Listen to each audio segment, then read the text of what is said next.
Welcome, everyone. Welcome to the 1960s Project. This is season 2, week 10. It's also week 3 of Her Story, and Her Story is in honor of Women's History Month. The 1960s Project is a place where small memories and large thoughts about the 1960s are shared. I am Faye Paige Edwards. Jerome Paige is one of my 2 big brothers, and Jerome is the founder of the 1960s Project. He is normally in this seat, but because it's Women's History Month, you get me. So Women's History Month is not just a time to celebrate inspirational women from afar. It's a time to declare your admiration for those close to you. So your peers, your sisters, your daughters, your nieces, your cousins, your neighbors, any woman or girl, please be intentional about letting her know how you value her. So today I'm going to be chatting with 2 of my besties. We met at Lincoln and lived in a small dorm that had maybe 40 women, and we lived there for 4 years. Kathy was always down the hall, and 3 of those 4 years, Rita was my roommate. I introduced her to her husband, and so the Lincolnites on this call may remember that she married Bruce Goldman, who was also from the class of 1971. So he was there with us in 67. On campus, he was known as Cousin Brucey. We lost him recently, and so hopefully he has taken some time off from his duties in heaven to look down on our chat today. So when they got married, of course, I was a bridesmaid. I am also godmother to their daughter, Cara, and they also have a son, Justin. So anybody who knows me knows I love an adventure. And Kathy is responsible for my first European adventure. So I had never even thought about going to Europe, but she had always been planning to travel because the travel bug had been planted in her heart by her mother. So she took a class in Copenhagen, and when the class was finished, we traveled for 3 weeks using the book Europe on $10 a day. Yes, $10 a day was possible. So I've been in Europe many times since then, but thank you, Kathy, for that wonderful adventure. And it included, we got robbed on an overnight train to Milan, Italy. And I still remember how fabulous we felt as we bask on the beaches of the Riviera with the rich and famous. So I live in St. Louis, and they both live in the Philadelphia area. I frequent Philly because I'm a Philly girl. So I see them several times a year. So Ty, let's bring up Kathy and Rita. Hello, hello, hello. So we met at Lincoln, and let's start by talking about where you live now and how your current neighborhood compares to your childhood neighborhood. Rita, you want to go first? I'll go first. How you doing, everybody? I am now living in a suburban ranch house, and it's very different from where I grew up. I live in this ranch house as I downsized some 15 years ago. But where I grew up, we're in New York City, highly dense apartment houses. And I didn't live in a house until I got married, I do believe. So most of my years were spent in apartments. Since I've lived in Philly, I've had houses, but my New York City life was on the streets no, I didn't live on the streets, but the streets were pretty dense and I lived in apartments. What about you, Kathy? I grew up in suburban Philadelphia, which was pretty much rural compared to the city life. I had relatives in the city, but my childhood was spent playing in the woods, which was right next to my house. We had a creek down the hill. and bike riding, roller skating, playing ball in the field, and did not move into the city until after graduation from Lincoln. So it was very different from many of my friends who had had a more urban situation. And I come from a very large family that there was lots of activity, people coming in the front door, somebody going out the back door. I am the last of 7 children, so that's why there was a lot of activity in the house. And even although I am the last one, I had older brothers and sisters who started families, so the grandkids were also in and out of the house a lot. So Kathy, you live on the Philadelphia Main Line, and the Philadelphia Main Line is known because the wealthiest of the wealthy live on the Main Line. And whenever I have told someone that you grew up on the Main Line, they always seem so surprised that Black people live there. Yes, that is very much a surprise to most people. However, the Main Line is characterized by going along Route 30, which is Lancaster Avenue, Lancaster Pike, going east to west. And many of the little towns along Lancaster Pike also had communities of color. And probably those communities grew because of many of our ancestors, our parents and or grandparents before us, who had been living in the area, worked in service, as they would say, for some of these larger, mainly wealthier families who employed many of the residents of the local community. But the our communities of color were very established, and they were all connected by churches that were established in Ardmore and Bryn Mawr and Wayne, Pennsylvania, Paoli, Pennsylvania. And we got to know one another, the people of color got to know one another through our church activities. Nice, nice. So did your family work in service? Did your parents work in service? Yes, my mother worked about part-time, basically, but my father worked for Henry W. Breyer of Breyer's Ice Cream, the founder of Breyer's Ice Cream. Mm-hmm. So we often laugh because we say, I got my height from all the Breyer's ice cream that we used to eat. Now, Rita, Kathy was running through the woods, and she was in a community that was surrounded by white people, but her immediate streets were all Black people. I think you told me that you grew up in an integrated neighborhood. I did. I grew up in an integrated neighborhood, and in one part of my life, I was in a project. We grew up in the Bronx, and it was integrated. Most people have an impression that, white people didn't live in project, but they did, because they lived next door to me in the projects that I was in. And all my early elementary school was integrated. Junior high, not so much, because that's when we traveled a little further to go to junior high school. But it was an integrated setting too, but just there were more Black people in junior high. There were more Black people, yeah. So tell me who you are the daughter of. You want to start, Rita? Who are you the daughter of, and describe her? Well, first of all, my parents were Joyce Jiggetts and Herman Jiggetts. And they married very early. Herman, also known as Hank, lived right next door to my mother. So they were teen sweethearts and got married really early. They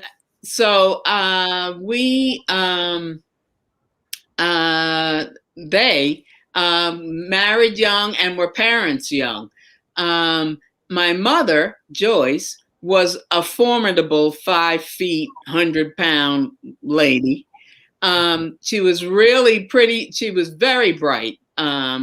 and was and somewhat frustrated because in those days, she was born in 1930. There wasn't that much for bright Black women to do upon graduating from high school. She did go to college, but she went to college after my sister graduated from college. Wow.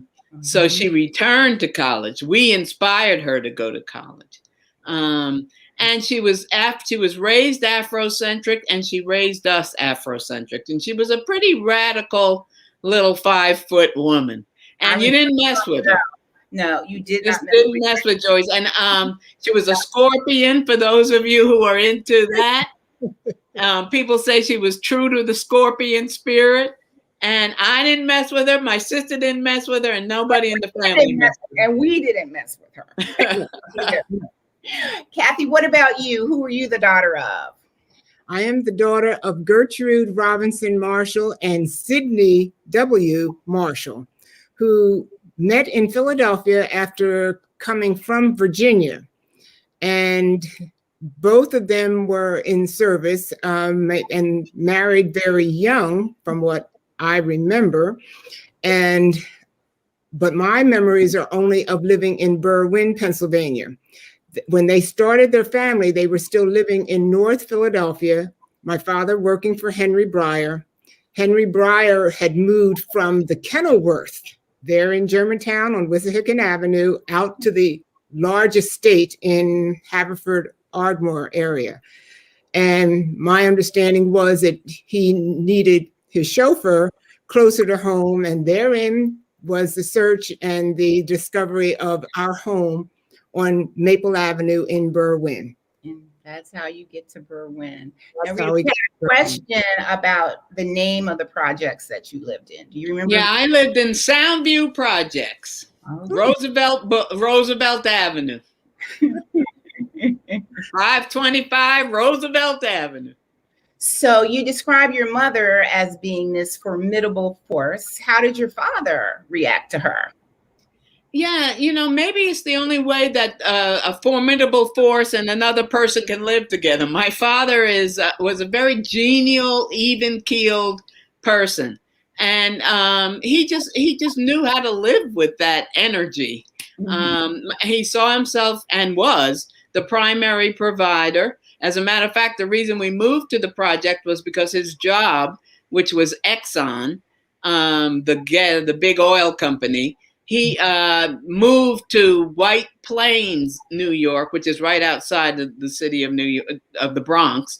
And so we were living in Brooklyn, and in order for him to make his commute shorter, we moved to the Bronx. But my father was just a delight. He had just a very even personality. People liked him. Our house in the Bronx always had lots of folks in it. I don't think he liked his job particularly much, but he went every day and provided a living. That's exactly what you used to do. Now, I know that Gert, as we used to call her, provided you with all kinds of travel dreams. So how did your father handle this person who dreamed? Here she is raising a house full of kids, working part-time as a domestic, and having all these travel dreams. So how did she reconcile that? And how did your father reconcile the force of this person who seemed to want wings? That's a good way to describe Gert. And all of us called my mother by her nickname, Gert, for Gertrude. And she did not seem to be disturbed by that. But she was quite a personality. And as I mentioned church before, she was involved. My father was a deacon in the church and is as very perky as my mother was, industrious, as well as well-liked. My father was very quiet. And he basically, I think, went along with the program for the most part. And he knew that my mother had this energy. And this is, I realized as I look back in life and listen to my older siblings at times, he he was the stalwart of the family, and he was always dependable, always reliable. And it was not just for the Marshall family, the whole community, our church, our neighbors in Berwyn, people up and down the main line knew who Mr. Marshall was and often gave a lot of advice to people. But he was the homebody, and my mother was always on the go looking for the next trip, used to travel, just like I do. And she reveled in that particular possibility, and she was always talking about wanting to travel. Yeah. Well, what about other influential women in your life, Rita? I remember your Aunt Grace because she gave us a sex talk one time.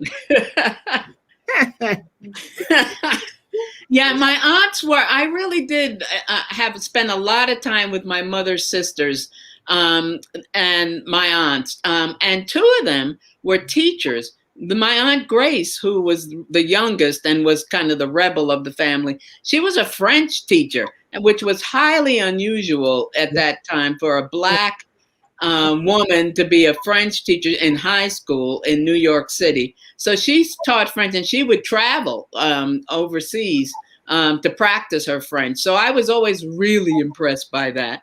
And then another aunt was a teacher.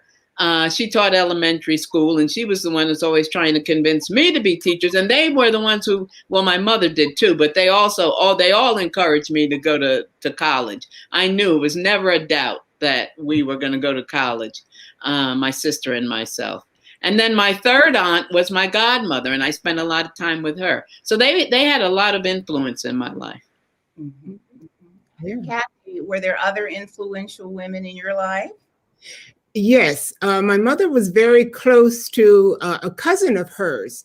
And evidently when they were children, they spent a lot of time in Virginia and down in the country. But once they both were here in Philadelphia, in fact, this cousin of hers actually lived with my mother and father in Philadelphia when her husband went into the war, World War II. And this cousin of my mother's and ultimately us, she was very close to us. She had two daughters and who were the same age as myself and my next oldest sister. And so the families were together a lot, and she was like another mother to me. And she was a very talented woman, not highly educated, but she was so creative. She was a fantastic chef and liked to decorate cakes. And she was a sewer and a seamstress and crocheted and was always looking for that type of situation. I also was very inspired by my godmother, who was also the first cousin of my father. And she spent a lot of time with my family because coming up from Virginia to go to Cheney State College, she lived with the Marshall clan for a while. And so I spent a lot of time with her when I was not under the guidance of Gert and Daddy. And then of many, many women. Many women. And then, of course, there were the church ladies, especially Mrs. Fuller, our dear Mrs. Fuller. So those three. And my mother was always encouraging me. So, our little promo said, we arrive at Lincoln, we're three little church girls with straight hair. Lincoln, for you who don't know, it's about 45 minutes southwest of Philly. It is rural. It is very small. I tried to find the exact stats, but I think in 1967, there probably weren't more than 1,000 students on campus. And today it's about 2,000. So it's very rural. The town closest to it is Oxford, Pennsylvania. And Oxford is known for being racist. Lincoln, we like to brag, is the first HBCU. The first. It was founded in 1854 as Ashman Institute, and it became the first degree granting HBCU. And it was just one of the best years of our lives. So we arrive as church girls, And Kathy and I are church girls, but Rita is really a church girl. And I think has a very interesting connection with the church. You want to tell us about I think it was your grandfather? Yeah, my grandfather was born and mostly raised in Trinidad. So he was a Trinidadian. And this is my mother's father. And the story is that he got the calling like at age 5. He was preaching to shells on the beach or something. And then he ultimately left Trinidad and went to London and got some schooling. He also stood when you sang "God Save the Queen" because he was raised in colonized Trinidad. But he went to London. He got some education. He was in fact ordained Episcopalian Anglican. Came to the States and was just faced with pervasive racism in the church when he was trying to make his way as a young rector. So he and a bunch of, I shouldn't say, a group of other West Indian clergy formed a division of the Anglican Church known as African Orthodox that exists today, but not in the same way that it was when I was a kid. And they had their own, they followed the doctrine and theology of the Anglican Church, but they set up their own community of churches and their own hierarchy. My grandfather was a bishop. Everybody called him bishop. Even his siblings called him bishop. I didn't, but it was a very formal relationship in those days. And I grew up in that church. And the church was in Brooklyn, and we were living in the Bronx, so we would commute every Sunday to go back to church in Brooklyn. And as I recall, they were Garveyites, were they not? Yes, and I think at some point Marcus Garvey was used them as a chaplain, or there was some story that I can't quite put together. It was a long time ago, and I don't know if it was a made-up story, but it was. There was some connection. My grandfather was definitely a Garveyite. Now, I don't think he followed everything, but I think Marcus Garvey and the African Orthodox Church connected at some point. Mm-hmm. So we arrived, these 3 church girls. When we arrived, I think that made maybe 100 women on the campus of Lincoln University. And Lincoln had been graduating women since 1955, but it had been, 1 here, 2 here, maybe 10. But by bringing the number up to 100, it was a statement to the world that Lincoln was indeed a co-ed university. So we arrived as maybe 100 of us and like 900 of them. And I personally thought I was in Nirvana. Do you remember any of the rules that were imposed on us as they tried to manage the behavior of the sexes at Lincoln? 3 feet on the floor at all time and the door open. I remember that. Yes. Only certain times were we allowed to have male visitors, and it was a big deal when that happened. And then they posted these rules: 3 feet on the floor at all times, and the door must always be open. Do you remember? There was a curfew. And there was always a curfew. Now, I don't remember if the guys had rules. I don't know, but I know that it was this tension that we must manage these women. Do you remember how it changed? Well, we had some organization in reference to trying to change some of those rules that we had, because freshman year, yes, having the 3 feet on the floor only occurred during open house, which was a very regulated time period. We had to decorate and it was publicized, but when it started, but when it was over, all the boys, all the men, young men were exited. Gone. Gone. but different. And we somebody put in the chat about curfews. Yes, we had to be in. That meant from the library or from wherever else you were going to be. You had to be in your room in the dorm by 11 p.m. The other thing was we also had to dress for dinner on Sundays. I forgot about that. We sure did. We had to look like ladies. Yes, we had to look like ladies, put clothes on, and we were expected to go to chapel as well. Was that a requirement? To go to school on Sunday mornings and be dressed for chapel, and therein you were already dressed to go to dinner. Yes. Somebody asked, what does it mean to have 3 feet on the floor? It means that at least one of you had to have both your legs down, and at least the other person had to at least have one of his legs down. There could be no sitting up on a bed. No, both legs up. No laying down. There was no laying down. And the door open. And the door. Yes. And the door open. So, but over time, the rules relaxed and we intermingled a lot more freely. Some of that I think we protested, because that's what you did. So how do you think, or how has it affected you that you attended school where you were in the minority?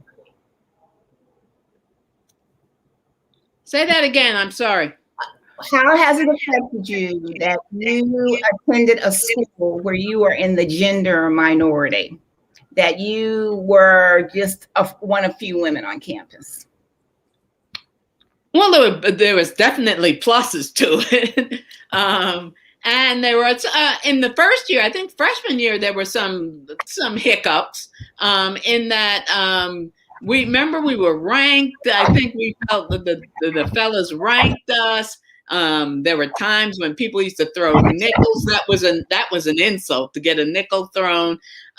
So there were some stresses around about being so much in the minority, but then there were also some blessings about being so much in the minority, because you got a lot of attention. Even if it was negative attention, you got over the negative attention, and you loved the fact that you were basking in all of this attention. And especially for me, coming from a high school where you didn't get my high school was huge, 4,000 people in it, not that many Black people. You didn't, the standard of beauty was white. So when you hit Lincoln and we were known as kind of Black and beautiful, it was kind of nice. It's kind of. Also, I remember the upperclassmen harassing us and being rude, but I don't remember that the men in our class were. I remember the men in our class, that was the phase where your woman was your queen, and that they were always very, very. I agree. Very, very respectful. So what about Black power on campus? It was the 60s. Do you have any memories of us embracing Black power? Go ahead, V. Oh, yes. I remember there was a lot of activity around that, because it was the late 60s, and Gil Scott Heron was part of our class. He and at least two other young men who were musicians would put on these shows, and it was kind of like the beginning of the rapping that would become known to us as rapping, and it always had a rather activist message.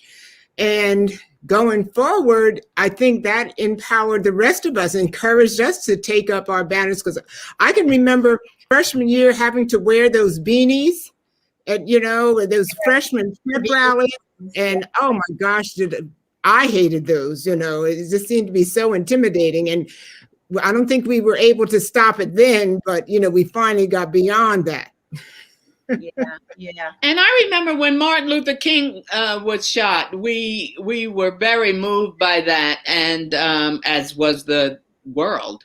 But I do remember us gathering to try to go march on Oxford, and having to be schooled about what it really means to confront particularly angry people if we were to march on Oxford. And we were all kind of we took it very seriously, but we had never really been in that situation. And I remember somebody that had been in that situation saying to us, girls, you need to take those earrings off. You need to make sure that you're prepared. And you are not prepared to march on Oxford. So we ended up not going. But Black was beautiful then. And I think we spent a lot of time talking about, both in the classroom and out, about the Black Power movement. Yes. And I think in context, that at the time that we were at Lincoln, there was Klan activity in the nearby areas of Lincoln University,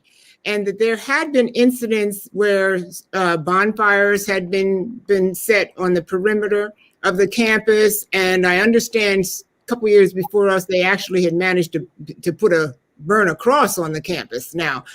And that's what was prompting this march into Oxford. And a lot of people were encouraged, and we were planning to go. But then as Rita said, it was proven that maybe we were not ready for all of that and what was going to happen. Yeah, and the person who gave us pause was Gil Scott Heron. Yes. He was in class with us maybe for 2 years, and yes. He was older than we were. And while we were 3 little church girls, he reeked of worldliness.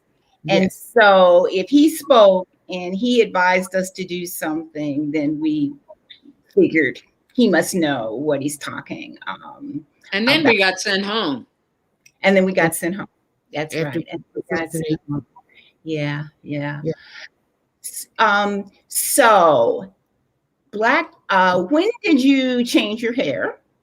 And what was the reaction or the dynamics about around changing your hair?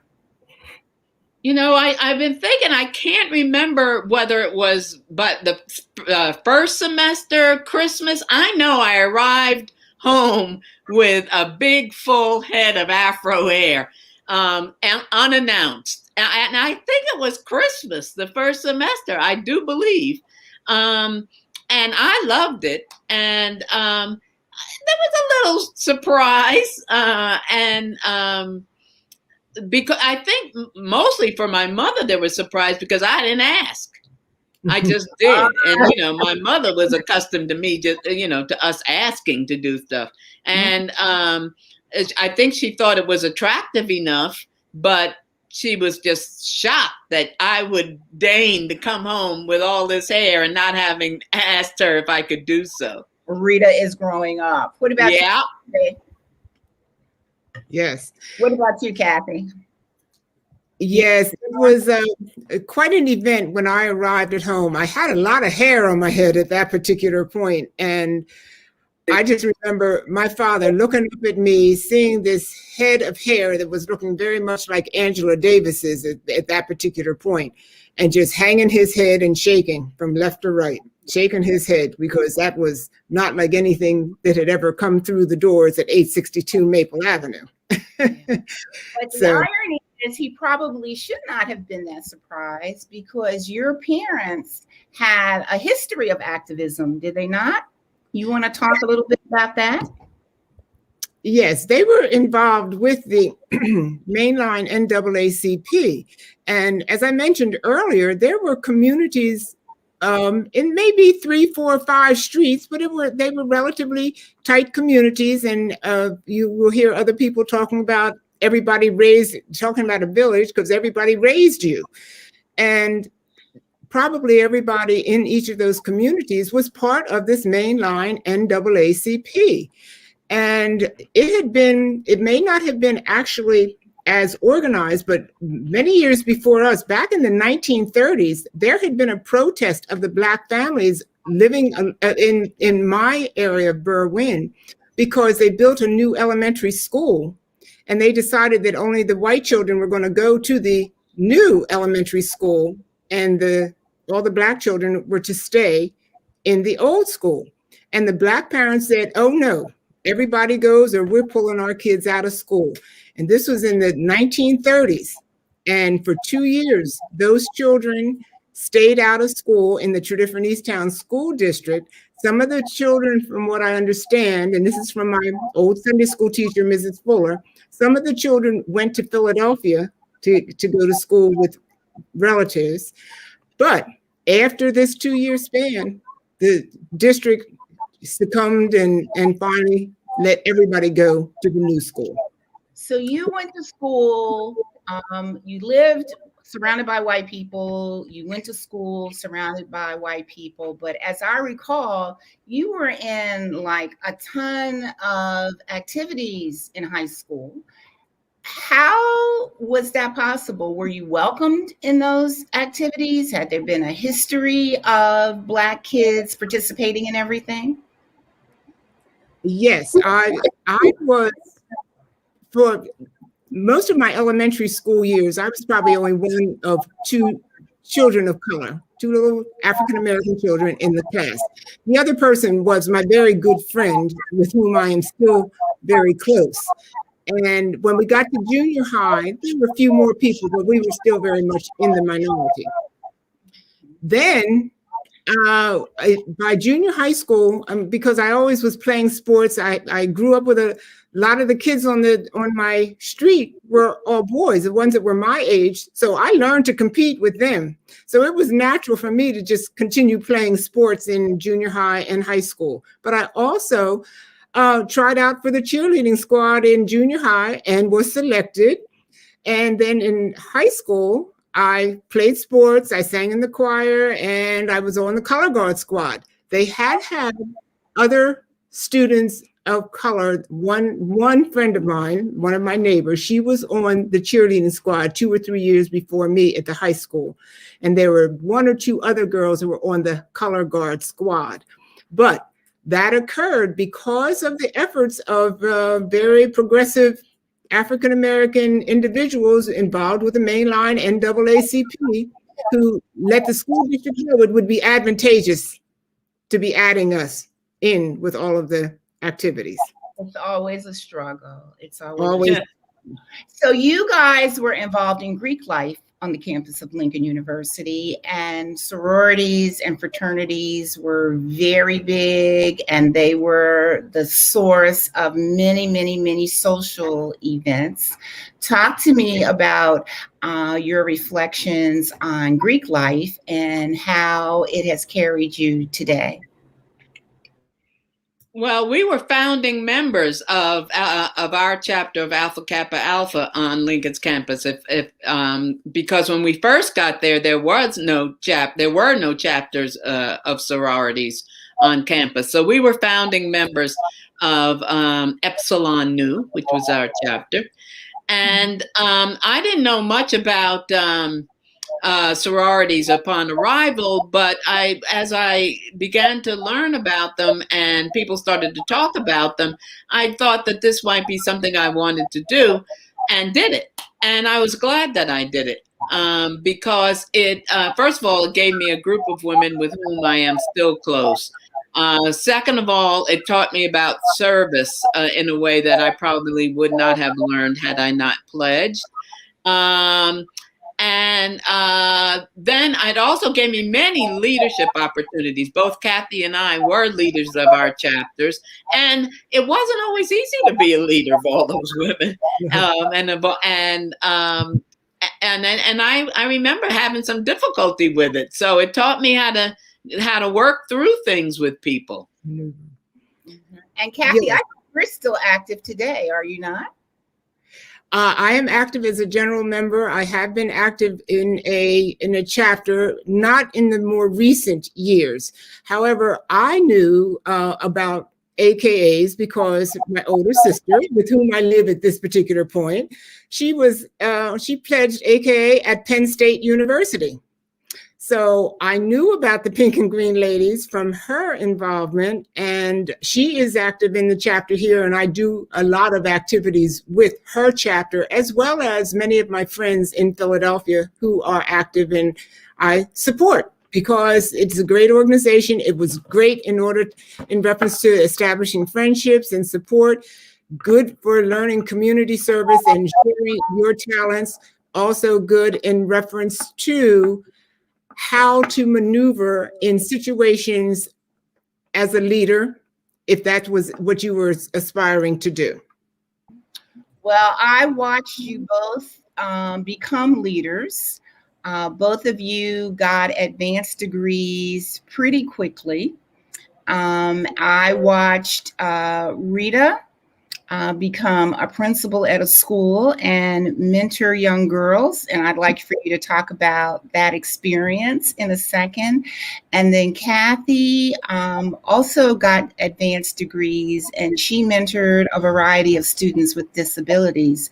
So Rita, you want to tell us about your last job before you retired and what that meant to the Black students?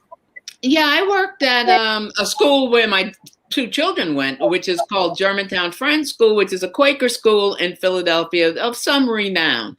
And I started in the admissions office and managed to work my way through the administrative structure. And when I left, I was the associate head of school.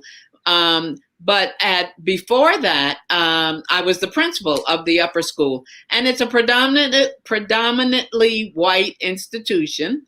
I always told the kids, I'm the principal of all of you.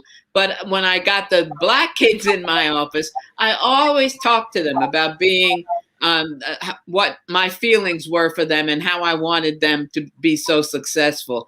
And to this day, those kids keep in touch with me. They were close to my heart, and they still do.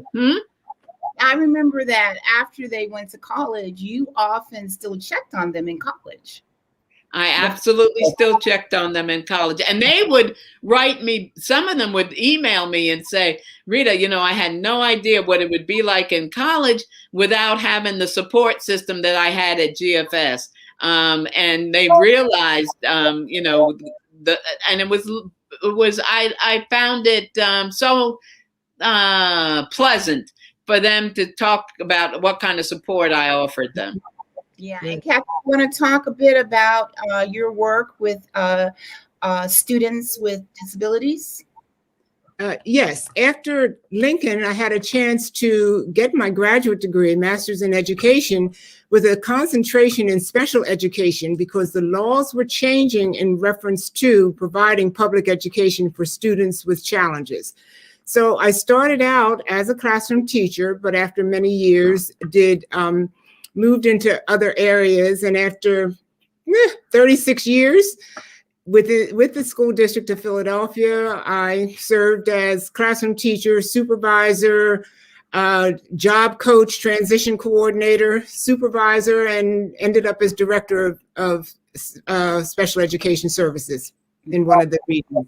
I also know you as a person who has always been an advocate for women and their financial literacy. So yes. Did you start a women's financial literacy club or something? I just remember that. Yes, actually, it was one of my teacher colleagues who had gotten involved with an investment club 21 years ago. And she told me about it, and I got some other friends, and her original group decided they were going to sponsor a spin-off group, which became our investment club.